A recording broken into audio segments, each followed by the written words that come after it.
নমস্কার, রিশার রান্নাঘরের আরও একটা নতুন পর্বে সবাইকে আবারও অনেক স্বাগত। আজকে শেয়ার করব ঘরে থাকা মাত্র 4টি উপকরণে খুব সহজেই মটকা কুলফির রেসিপিটা। একদম দোকানের মতো খেতে হবে, কোনো রকম কনডেন্স মিল্ক বা ফ্রেশ ক্রিম ব্যবহার ছাড়াই। ভীষণই টেস্টি হবে আর খেতেও হবে অপূর্ব স্বাদের। তো রেসিপিটি সম্পূর্ণ দেখার একটা ছোট্ট এবং আন্তরিক অনুরোধ রইল সব্বার কাছে। তো সবার প্রথমেই আমি এখানে একটা কড়াই গ্যাসের মধ্যে চাপিয়ে দিয়েছি। এবারে অ্যাড করে দিলাম 2 টেবিল চামচ জল, আর অ্যাড করে দিচ্ছি 2 কাপ আর হাফ কাপ মতো দুধ। দুধটা আমি আগে থেকে জাল করিনি, এখনই জাল করে নেব। তো এবারে দুধটাকে খুব ভালো করে মিক্স করে নিয়ে লো টু মিডিয়াম ফ্লেমে এটাকে জাল হতে রেখে দেবো। ততক্ষণ একটা পেস্ট তৈরি করে নিই। আমি এখানে 1/4 কাপ আমন্ড সারা রাত ভিজিয়ে রেখেছিলাম, তারপর তার খোসা ছাড়িয়ে এখানে মিক্সিং জারের মধ্যে অ্যাড করে দিচ্ছি। আর অ্যাড করে দেবো 1/3 কাপ দুধ। এই দুধটা আগে থেকে জাল করে রাখা ছিল, এই অবস্থায় রুম টেম্পারেচারে আছে। তারপর সমস্ত কিছুকে খুব ভালো করে মিক্সিতে ব্লেন্ড করে নেব। তো এই দেখুন, আমন্ড বাদামের একটা ভালো রকম স্মুথ পেস্ট তৈরি হয়ে গেছে। এটাকে সাইডে রেখে দিচ্ছি। এবার এখানে আমি 1/4 কাপ মতো গরম দুধ নিয়ে নিচ্ছি। গরম দুধের মধ্যে আমি একটু কেশর অ্যাড করে দিচ্ছি।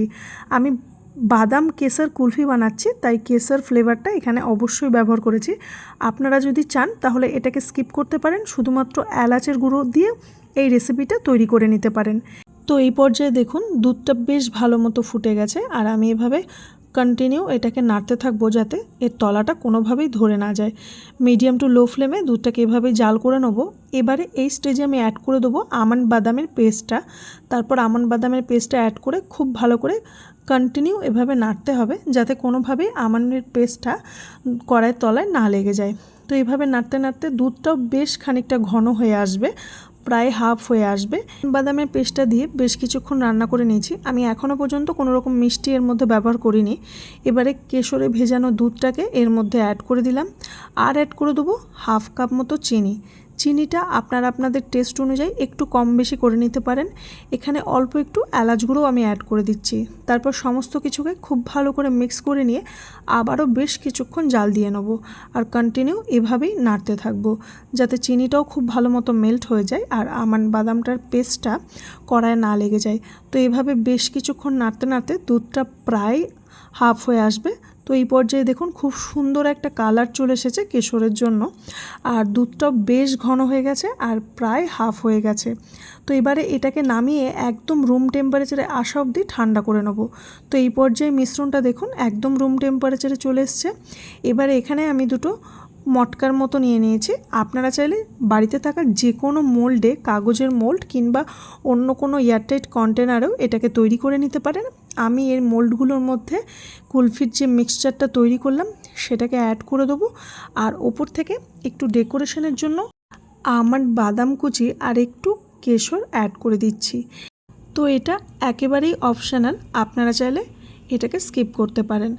এবারে একটা অ্যালুমিনিয়াম ফয়েল দিয়ে এই মোল্ডটার আমি ওপরটাকে এভাবে ঢেকে দেবো।